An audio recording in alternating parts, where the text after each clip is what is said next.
Good morning students, Gayatri school Sanchore के YouTube channel में आप सभी का स्वागत है।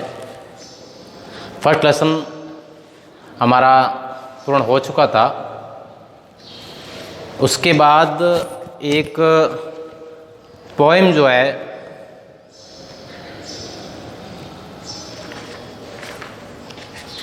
जिसका नाम है the ant and the cricket, चींटी और झिंगुर।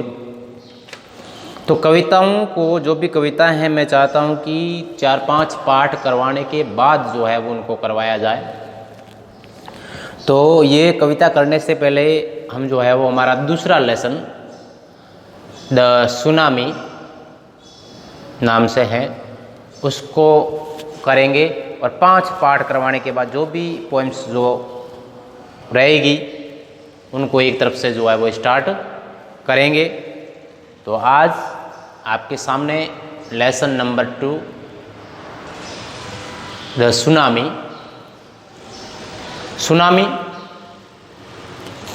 सुनामी एक तूफान का नाम होता है, समुद्री तूफान होता है। जब समुद्र में भूकंप आता है तो उससे शक्तिशाली लहरें उत्पन्न होती है और एक तूफान के रूप में समुद्र के तटीय इलाकों को, वहाँ रहने वाले लोगों को नुकसान पहुंचाती है। तो इसी प्रकार सुनामी जो है वो एक समुद्री तूफान होता है। तो इस कहानी के बारे में जानने से पहले हम इस पाठ के कुछ डिफ़िकल्ट वर्ड्स जो है पढ़ेंगे, जिससे कि आप इस पाठ की विषय वस्तु को और पाठ को अच्छी तरह से समझने में सक्षम हो सको। तो लीजिए इस पाठ के कुछ डिफ़िकल्ट वर्ड्स हम एक एक करके समझें। पहला जो शब्द है आपके सामने वह है सुनामी। पाठ के टाइटल से ही लिया है मैंने, सुनामी। टी इसमें साइलेंट है। सुनामी पढ़ेंगे SUNAMI, सुनामी यानी समुद्री तूफान। दूसरा शब्द आपके सामने है, वर्ब है, एक वर्ब है RESQUE, रेस्क्यू, बचाना। फिर है स्वेप्ट अवे, फ्रेजल वर्ब है, फ्रेजल वर्ब है।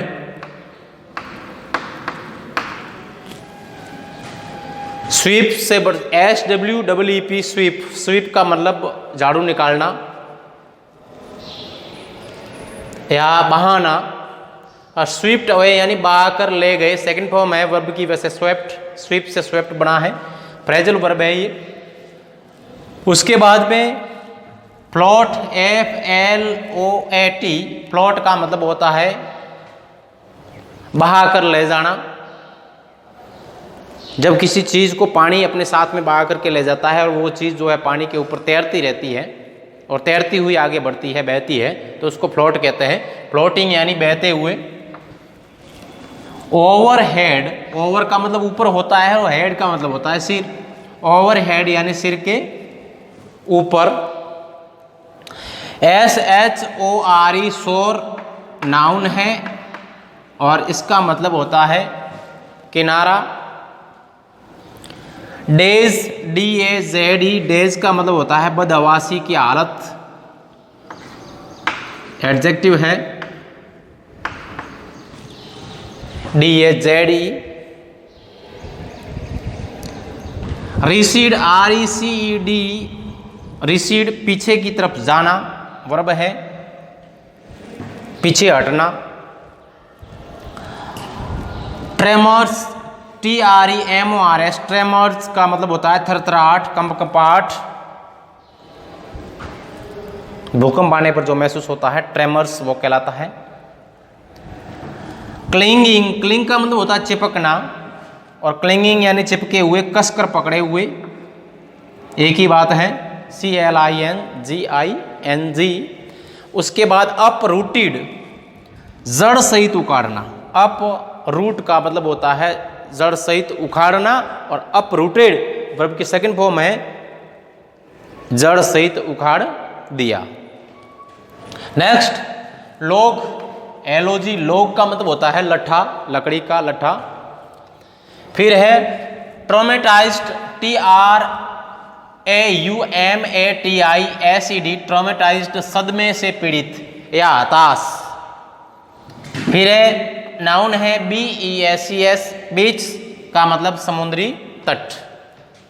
उसके बाद नाउन है रिजॉर्ट, RESORT, रिजॉर्ट। रिजॉर्ट का मतलब होता है सैरगाह या ऐसी जगह जहाँ पर हम घूमने के लिए जाते हैं, वो रिजॉर्ट कहलाते हैं।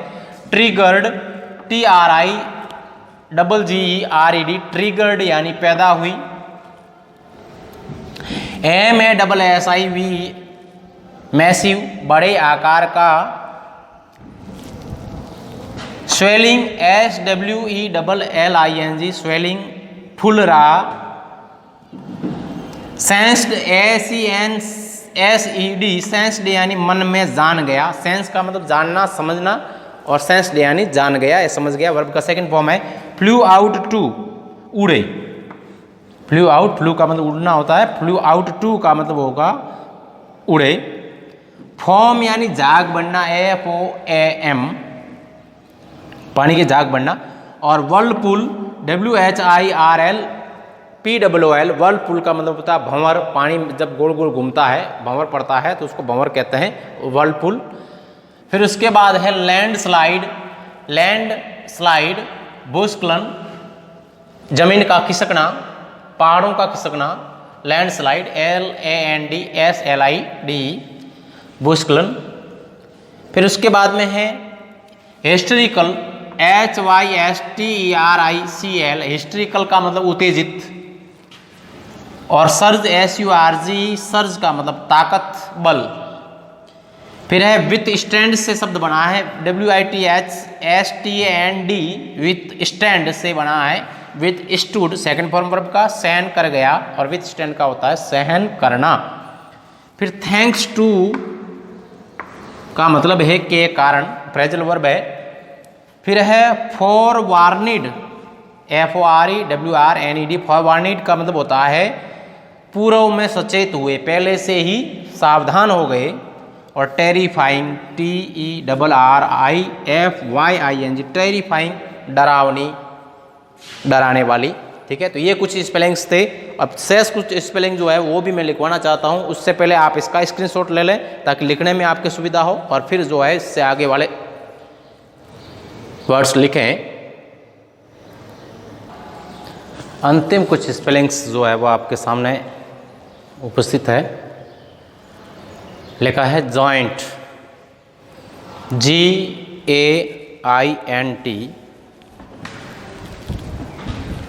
GAINT, जॉइंट नाउन है, और अर्थ होता है दैत्याकार, राक्षस के आकार का, यानी विशालकाय कह सकते हो, जॉइंट। फिर है स्लैम्ड, SLAMMED, स्लैम्ड, धमाके के साथ, टकराया, SLAM, स्लैम का मतलब टकराना होता है धमाके के साथ। और स्लैम्ड वर्ब की सेकंड फॉर्म है धमाके के साथ टकराया। कोस्ट, समुद्री किनारा होता है, COAST, नाउन है। और उसके बाद डोमेस्टिक, DOMESTIC, डोमेस्टिक, पालतू। फिर है आई विटनेस, EYEWITNESS, आई विटनेस यानी प्रत्यक्षदर्शी, प्रत्यक्ष रूप से जिसने देखा है, प्रत्यक्ष रूप से देखने वाला, आई विटनेस। अकाउंट्स, ACCOUNTS, अकाउंट्स का मतलब होता है वर्णन। फ्लेमिंगोज, नाउन है FLAMINGO फ्लेमिंगो होता है, सारस, और ये बहुवचन है फ्लेमिंगोस यानी सारस पक्षी बहुत सारे। फिर अबेंडन्ड, अबेंडन का मतलब होता है ABANDON, अबेंडन का मतलब होता है छोड़ना, अबेंडन्ड यानी छोड़ गए, सेकंड फॉर्म वर्ब का। और ब्रीडिंग एरिया, ब्रीडिंग का मतलब होता है प्रजनन, और एरिया यानी क्षेत्र, प्रजनन क्षेत्र जो है वो छोड़ गए। एंटाइस्ड, ENTIC, एंटाइस का मतलब होता है ललचाना, और एंटाइस्ड वर्ब का सेकंड फॉर्म एंटाइस्ड यानी ललचाया। सिक्स्थ सेंस, 5 सेंस होते हैं हमारे शरीर में, 5 इंद्रियां होती है, ज्ञानेंद्रियां कह सकते हैं, सेंस जिनसे जो है वो हम महसूस करते हैं किसी भी प्रकार का। तो उन 5 ज्ञानेंद्रियों के अलावा, उन 5 इंद्रियों के अलावा उनका प्रयोग किए बिना, उनका उपयोग किए बिना जानने की एक विशेष क्षमता जो होती है, 5 इंद्रियां जो है वो विशेष करके मनुष्यों के लिए ज़्यादा जो है वो महसूस होती है, ज़्यादा उपयोग होता है मनुष्य के द्वारा। लेकिन इन 5 इंद्रियों का उपयोग किए बिना किसी भी चीज़ को जान लेना जो है वो सिक्स्थ सेंस कहलाता है। फिर है एक्यूट, ACUT, एक्यूट का मतलब होता है तीव्र, तेज। फिर है वाइब्रेशन, VIBRATION, वाइब्रेशन का मतलब होता है कंपन। फिर है अप्रोच, से अप्रोचिंग बनाएं, APPROCH, अप्रोच का मतलब पहुंचना या आने वाला या पहुंचने वाला, अप्रोचिंग यानी आने वाला, पहुंचने वाला, आने वाला। डिजास्टर नाउन है, DISASTER, डिजास्टर नाउन, संकट। और फिर पेरिस, से पेरिस्ड बना है, PERISHED, पेरिस्ड वर्ब का सेकंड फॉर्म है। पेरिस से मतलब मारना, और पेरिस्ड यानी मारे गए।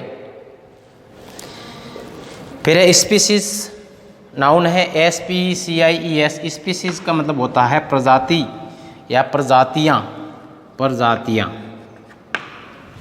स्पीसीज। ठीक है, ये हो गए। और इसके बाद शब्द है कारकेसिस, कारकेसिस बोलते हैं, आर साइलेंट रहता है ज़्यादातर इंग्लिश में। बीच में जब आर आता है, किसी भी शब्द के बीच में या अंत में जब आर आता है तो उसको ज़्यादातर जो है वो साइलेंट रहता है। कारकेसिस का मतलब होता है कंकाल, हड्डियों का ढांचा जो है वो कारकेसिस कहलाता है। तो ये कुछ जो है वो डिफ़िकल्ट वर्ड्स इस पार्ट के, जो कि एक ही वीडियो लेक्चर में मैंने आपको करवा दिए हैं। इससे ये फ़ायदा होगा कि आप एक साथ इन चीज़ों को जो है, इन स्पेलिंग्स को याद कर सकोगे और एक ही जगह आपको मिल जाएगी। अलग अलग वीडियो लेक्चर देखने की ज़रूरत नहीं पड़ेगी। इसलिए व्यवस्थित रूप से इनको पहले तो लिखें कॉपी में बढ़िया तरीके से, सुंदर राइटिंग में, राइटिंग का विशेष ध्यान रखें, और फिर जो है वो उनको लर्न करें, जिससे कि इसका स्क्रीनशॉट ले लें स्पेलिंग्स का, ताकि आपके लिखने में आसानी हो। जब ये डिफ़िकल्ट वर्ड्स जो है आप याद कर लोगे, तो जब ट्रांसलेशन किया जाएगा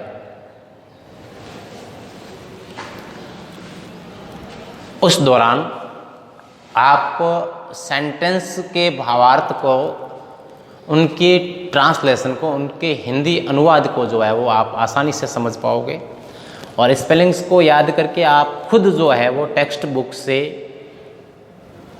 एक एक सेंटेंस जो है आप अनुवाद करने का प्रयास कर सकते हो। तो ये जो है स्पेलिंग्स आपके उस अनुवाद में मददगार बनेगी। इसलिए इसको हल्के में न लेकर के केवल लिखने पे ही जोर न दें कि बस सर ने करवा दिया, बोर्ड पर लिखवा दिया, समझा दिया और हमने जो है वो कॉपी में लिख दिया और छोड़ दिया और कॉपी फेंक दी, ऐसा ना हो। व्यवस्थित रूप से पहले तो एक लाइन में की कॉपी में आप काम कर रहे होंगे, ज़्यादातर मेरे पास जो काम आ रहा है एक लाइन की कॉपी में है, और काम अभी तक जिनका भी मुझे प्राप्त हुआ काम, उनमें सभी की राइटिंग जो है वो संतोषजनक थी, और आगे भी जो है वो इसी प्रकार से वे कार्य करते रहें, राइटिंग का जैसे ध्यान दे रहे हैं ऐसे कैसे ध्यान दें। और जो बच्चे काम नहीं कर रहे, कुछ बच्चों का जो है काम नहीं आ रहा अभी तक मेरे पास, तो वो भी काम प्रारंभ करें और राइटिंग का विशेष ध्यान रखें। आपको 2-3 बातों का कोई भी चीज़ इंग्लिश में लिखते समय ध्यान रखना है। अगर एक लाइन की कॉपी में काम कर रहे हैं तो भी तरीका आपका जो है वो 4 लाइन की कॉपी वाला ही होना चाहिए। कैसे कि जो कैपिटल लेटर होता है वो बड़ा होना चाहिए, साइज़ में भी बड़ा होना चाहिए, जो स्मॉल लेटर है वो छोटा होना चाहिए, और जिस अक्षर की डंडी जो है वो 3 लाइनों में आती है तो आपको उसको बड़ा बनाना चाहिए, और जो नीचे की तरफ अक्षर आता है उसको एक लाइन में भी नीचे की तरफ लेना चाहिए। मतलब प्रत्येक अक्षर के उसके फॉर्मेशन को, उसकी बनावट को ध्यान में रखते हुए लिखना है। लाइन का, एक लाइन की कॉपी में आप लिख रहे हो तो शब्द को आप उस लाइन से बिल्कुल टच करते हुए लिखें, और एक शब्द लिखने के बाद जब दूसरा शब्द लिखते हैं तो उसके बीच में जो है वो थोड़ी सी स्पेस जो है वो रखें। क्या होता है कि ज़्यादातर बच्चे जो हैं वो स्पेलिंग्स एक लिखने के बाद दूसरी स्पेलिंग जस्ट उसके बाद में लिख देते हैं, तो वो पूरा मिक्स हो जाता है और शब्द जो है वो समझ में नहीं आता है। इससे जब हम दोबारा उसको समझने का प्रयास करते हैं तो वो हमारे समझ में नहीं आता है। इसलिए खुला खुला लिखें और इस प्रकार की आदत डालें। जब इस प्रकार से आप दूर दूर लिखोगे और राइटिंग पे ध्यान दोगे, उत्तरोत्तर लिखते जाओगे और ध्यान दे करके लिखोगे, फॉर्मेशन अक्षरों का बढ़िया होगा, तो आपकी राइटिंग जो है दिनों दिन उसमें निखार आता जाएगा। और राइटिंग से आपको फ़ायदा ये होगा, जितनी सुंदर राइटिंग होगी तो जो देखने वाला है, आपकी कॉपी देखने वाला है, भविष्य में जो बोर्ड क्लास जो है जिसमें आपकी जो है वो कॉपियाँ जब आगे जाएगी तो वहाँ पर जब कोई कॉपी खोल करके देखता है, परीक्षक जब कॉपी खोल करके देखता है तो जिसमें उसके सामने राइटिंग बिल्कुल अच्छी सुंदर राइटिंग में लिखा हुआ होता है, तो वो पहले से उसका दिमाग जो है वो पॉजिटिव बन जाता है उस बच्चे के प्रति, जिसकी कॉपी है उसके प्रति पॉजिटिव बन जाता है, और मार्किंग में वो बिल्कुल लूज हाथ रख करके उस हिसाब से मार्किंग करता है, इतना वो प्रभावित रहता है। और यही बात जब राइटिंग अच्छी नहीं होगी तो उसका दिमाग जो है आपके प्रति नेगेटिव बन जाता है, और मार्किंग में भी जो है वो कसावट वो ले आता है, जिससे अंकों में जो है वो आपके नुकसान होता है। तो इस बात को व्यवस्थित रूप से मैं क्लास में भी बताते आया हूँ, पहले भी राइटिंग के लिए मैंने बताया, बोर्ड पे भी करवाया किस अक्षर को कैसे लिखना है, 4 लाइन में कैसे लिखना है, 1 लाइन में कैसे लिखना है, तो वो बताता आया हूँ। और आज भी कह रहा हूँ कि राइटिंग पर विशेष ध्यान दें और अनिवार्य रूप से सभी बच्चे जो है वो काम करें, 100% काम करें बच्चे। बोर्ड क्लास है आपकी और देर सवेर आपकी परीक्षा होगी, और जब एग्ज़ाम होगा तो उसमें जो है वो आप ये काम अभी से आदत पड़ी हुई होगी, करते रहे होंगे, रेगुलरिटी रही होगी, नियमितता के साथ जो है वो आप काम कर रहे होंगे, तो आपकी कोई समस्या नहीं होगी, काफ़ी कुछ आपको याद होगा और एकदम से आपको बहुत सारी चीज़ें पढ़नी नहीं पड़ेगी और आपकी पूर्व तैयारी होगी और इससे आपको फ़ायदा मिलेगा। इसलिए नियमित रूप से दिनांक लगा करके बढ़िया तरीके से काम करें और काम करके ही कॉपी रख दें, ऐसा नहीं। मुझे जो है वो काम प्रत्येक दिन का काम व्हाट्सएप करें, जिससे कि मैं देख करके ये मालूम कर सकूं कि बच्चे जो है वो काम कर रहे हैं, उनकी राइटिंग अच्छी है, बच्चे याद कर रहे हैं, बच्चों को समझ में आ रहा है, समझ में नहीं आ रहा है तो क्या समझ में नहीं आ रहा है, कहाँ सुधार करने की गुंजाइश रहती है, उसका हम वापस प्रयास करें।